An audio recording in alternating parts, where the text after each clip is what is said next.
Hola a todos, soy Juan Carlos Cuestas, profesor de Economía en la Universidad Jaume I de Castellón, en España. Ya me conocéis, o al menos eso espero. En el vídeo de hoy me gustaría hablaros sobre los precios de la vivienda, sobre el mercado inmobiliario. Observo que muchos expertos están dando su opinión sobre lo que esperan que ocurra con el mercado inmobiliario en el próximo año, en el año 2021. Y observo también que se omiten variables importantes cuando se habla sobre el precio de la vivienda. La mayoría de los expertos tratan de extrapolar cuál va a ser la evolución del precio de la vivienda durante el año 2021 utilizando el pasado, es decir, utilizando variables que tienen que ver con lo que ha ocurrido hasta ahora. Eso está bien porque todas las variables económicas tienen cierta histéresis, digámoslo así, y existe una fuerte correlación entre lo que ocurre con una variable económica en el pasado y lo que ocurre en el presente y en el futuro. Eso es cierto. Pero desde el punto de vista teórico uno tiene que pensar que existe una serie de variables fundamentales que pueden afectar de forma muy directa, de hecho afectan de forma muy directa el precio de la vivienda. Para entender esto os voy a hablar de una serie de factores que tienen que ver con la oferta de vivienda y una serie de factores que tienen que ver con la demanda de vivienda. La razón por la que quiero hablaros de estos factores desde el punto de vista más teórico es porque quiero que también seáis capaces vosotros y vosotras de poder predecir un poco a vuestra manera qué es lo que creéis que puede ocurrir con el mercado de la vivienda una vez entendemos qué variables fundamentales pueden estar detrás de los movimientos en los mercados de la vivienda. Muy bien. Por el lado de la oferta tenemos la oferta, ¿qué es la oferta? ¿Quién es la oferta? La oferta son pues todos aquellos individuos o corporaciones que desean vender vivienda, que desean vender pisos, casas, etc. Muy bien. ¿Qué factores afectan a la oferta? Bueno, pues si empezamos a pensar, una promotora que por ejemplo quiere empezar a construir vivienda, es muy probable que tenga que pedir un préstamo a un banco. Y el coste de este préstamo está relacionado con el tipo de interés. Entonces, la primera variable que debemos considerar es el tipo de interés. Sabemos que los tipos de interés han estado muy bajitos en los últimos tiempos. El Euribor está en terreno negativo. Existen distintos tipos de tipos de interés, pero sí que es cierto que se mueven más o menos de forma conjunta, tienen un comovimiento a lo largo del tiempo. ¿Esto qué quiere decir? Que si observamos que los tipos de interés suben, esto implica un incremento en el coste del capital, el coste de la financiación para un proyecto, un nuevo edificio, por ejemplo, y por tanto esto va a hacer que tenga una repercusión negativa sobre el precio de la vivienda. Negativa en el sentido de que va a aumentar el precio de la vivienda. Negativa para los compradores, ¿no? Muy bien. ¿Qué más factores de oferta podemos pensar? Bueno, pues por otro lado también está el coste de los materiales, evidentemente, y el coste de la energía, el coste de la maquinaria, el coste laboral. Todo este tipo de costes va a tener una repercusión negativa de nuevo sobre el precio de la vivienda, en el sentido de que va a tender a aumentar el precio por metro cuadrado de vivienda. Muy bien. ¿Qué más? Evidentemente hay factores que se nos escapan, como son las expectativas que tienen las promotoras, las empresas o incluso aquellas personas que desean vender su vivienda sobre lo que va a ocurrir en el futuro. Esta variable la voy a dejar un poco de lado porque las expectativas son difíciles de medir.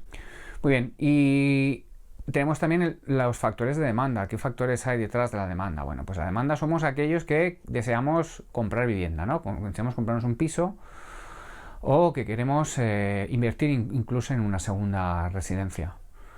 Bueno, de nuevo, el tipo de interés es fundamental porque si yo voy a comprarme un piso, una casa y tengo que pedir prestado dinero al banco, el coste que tiene ese préstamo, aparte de todas las comisiones, etcétera, va a ser el tipo de interés.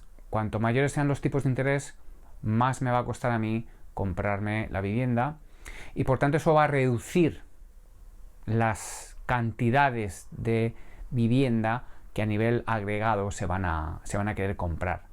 Por tanto, un incremento de los tipos de interés por el lado de la demanda va a tener un efecto negativo sobre el precio de la demanda, va a reducir la demanda y por tanto va a tender a reducir los precios de la vivienda. Bueno, el segundo factor que os voy a mencionar es un factor fundamental, que es la renta. La renta es, digamos, que el principal factor por el lado de la demanda que tiene un impacto muy significativo y muy fuerte sobre la demanda de vivienda.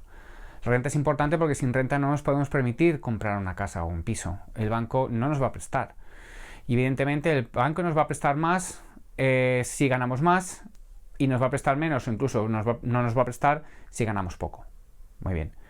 Entonces, aumentos de la renta cuando la economía va bien. Por ejemplo, antes de la crisis de 2008, la economía iba muy bien, la renta de los individuos, la renta nacional, estaba creciendo muy rápidamente y eso acompañó el importante incremento de los precios durante aquella época.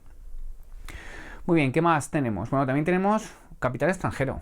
Sobre todo en el caso de España, el capital extranjero es muy importante porque sabemos que se han vendido muchas viviendas en la costa a turistas extranjeros y por tanto eso es capital que viene de fuera y que se invierte en nuestro país. Eso también hace que si tenemos capitales que vienen de fuera a invertir en nuestro país, que aumente la cantidad de crédito disponible que tienen los bancos para poder dar nuevos préstamos para aquellos que desean comprar nueva vivienda. Por tanto, un incremento de lo que se llaman capitales entrantes, en inglés capital inflows, va a tener en principio un efecto positivo sobre la demanda y por tanto va a tender a incrementar los precios de la vivienda. ¿Qué más? Bueno, pues evidentemente tenemos que hablar de las expectativas, de lo que pensamos que va a ocurrir durante los próximos años con la economía, con el COVID, con nuestro trabajo. Pero estos son factores que, como he comentado antes, por el lado de la oferta, por la demanda, también son muy difíciles de medir, son difíciles de interpretar y por tanto cuando uno trata de estimar precios de equilibrio para el mercado de la vivienda, bueno, pues es difícil de incorporar este tipo de factores. Muy bien. ¿Esto qué quiere decir? Bueno, esto quiere decir que cuando uno trata de hacer una proyección o una extrapolación o una predicción de lo que va a ocurrir con el precio de la vivienda en los próximos meses, años, no solamente debe mirar lo que ha ocurrido con el precio de la vivienda durante los últimos meses, porque evidentemente, como he comentado antes, siempre hay un retraso en lo que pasa con una serie de variables y cómo afectan esas variables a las otras. Eso es impepinable en economía.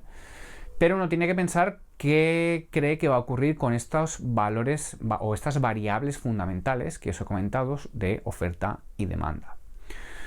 Bueno, con esto lo que quiero es que vosotros mismos y vosotras mismas seáis capaces de poder pensar qué creéis que va a ocurrir en el mercado de la vivienda. Es muy difícil predecir lo que va a ocurrir en el mercado de vivienda. En otro vídeo yo dije que no esperaba una crisis como la que tuvimos en el 2008. Yo creo que todos los expertos coinciden en lo mismo.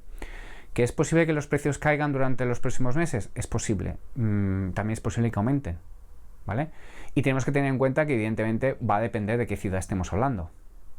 Y si estamos hablando de primera residencia o segunda residencia. Por tanto, aventurarnos a decir, el año que viene o en el año 2021 vamos a tener una crisis inmobiliaria, me parece muy valiente o muy aventurado cuando... Por un lado, la pandemia debería, esperemos, resolverse durante este año. Tenemos vacunas y esperemos que eso ayude. Y por otro lado, la economía lo más probable es que crezca en España alrededor del 5%, entre el 4 y el 7%, incluso podríamos decir. Y evidentemente un crecimiento de la renta va a tener un efecto positivo sobre la demanda, va a aumentar la demanda y por tanto los precios van a tender a subir. Muy bien, bueno, pues eso es todo. Ya sabéis un poquito más de los fundamentos que hay detrás de la formación de precios de equilibrio de la vivienda.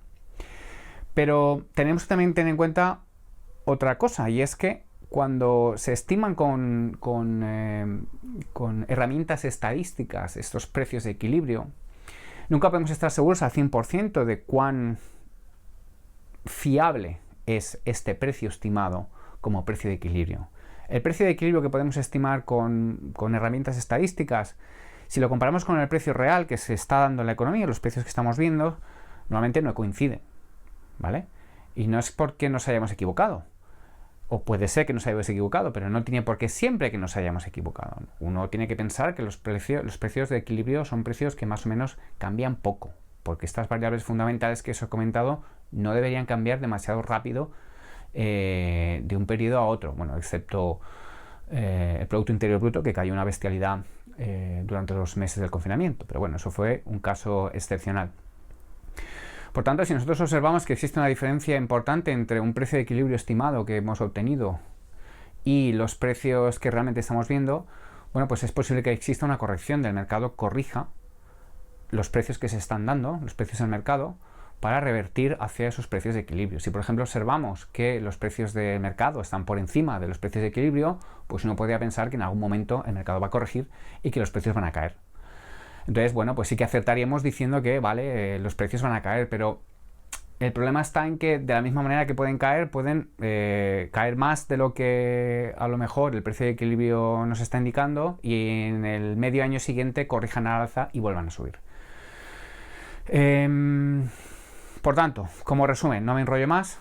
Importante cuando hablamos de los precios de la vivienda, tenemos que pensar cuál es el precio de equilibrio, el precio teórico, qué pensamos que va a ocurrir con las variables de oferta y de demanda durante los próximos 6 meses o año.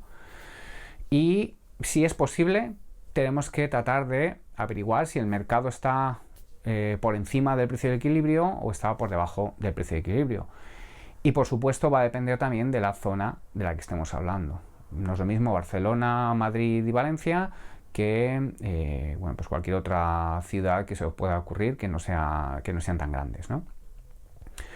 Muy bien, bueno, pues eso es todo. Espero que os haya gustado mi vídeo resumen. Es un poco más teórico y más tenso de lo que normalmente suelo hacer, pero más que predecir el futuro, yo prefiero daros las herramientas para que podáis hacer vosotros vuestras propias ideas de lo que creéis que puede ocurrir con el precio de la vivienda en los próximos meses o año. Bueno, pues muchas gracias por escuchar. Espero que os haya gustado el vídeo y os deseo un feliz día. Hasta luego. Chao.